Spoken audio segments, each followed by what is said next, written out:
Hi everybody, this is Father Warner D'Souza and we continue today with our text of chapter 23 of the Gospel of Matthew. And today I would like to spend some time on verses 27 to 32. I want you to consider this for a moment.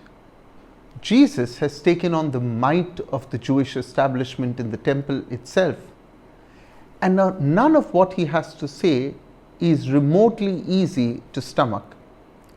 He has already pronounced 5 of the 7 woes against the scribes and the Pharisees, and now before he steps into the 5th and final discourse, the eschatological discourse, he comes down heavily on the Jewish religious establishment.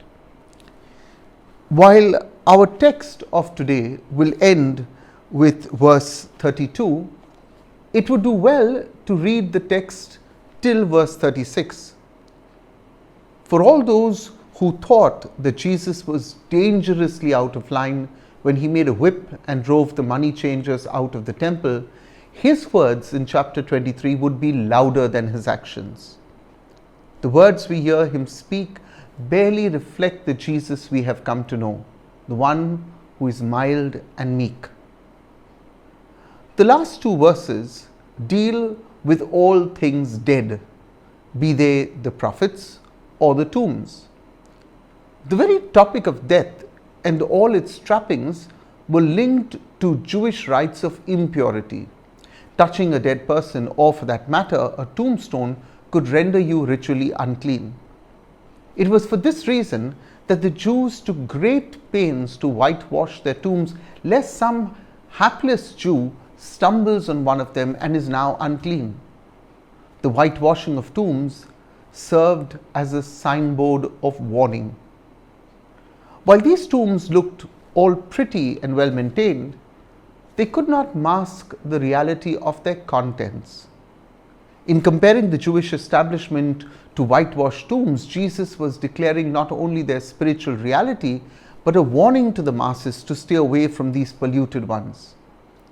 Ironically, it was the Pharisees, meaning the separated ones, who wanted to be set apart by their holiness. Their inward decay, which was concealed with an attractive veneer of political and social responsibility, now stood exposed. They were high on talk, low on walk. And now for the final blow.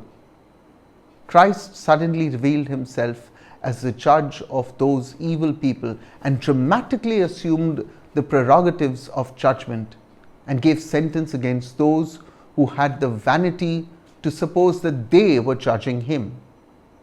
They are nothing short of the murderers of the prophets, by virtue that they admit that it was their ancestors who murdered the prophets.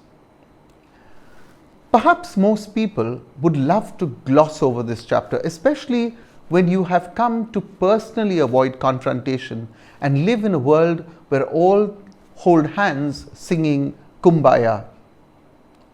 But Jesus is no pushover. When he wants to express his mind, he does so. His words may sound harsh, but they were driven by love and a desire to weed out the rot.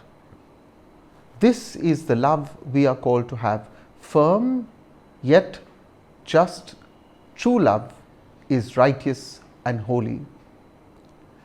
As chapter 23 draws to a close, we see that Jesus, who was rejected, now rejects the Jewish establishment. The cursing of the fig tree was not just a moment of anger, but a sign for Israel. Metaphorically, if you look at the prophet Jeremiah, Israel was referred to as the fig tree. Now that the tree has been cursed, it is a matter of time that the nation will sink into destruction. I want to thank you for being part of these reflections each day. If you haven't yet subscribed to our channel, please do so. And most of all, share it with your friends and family. Have a blessed day.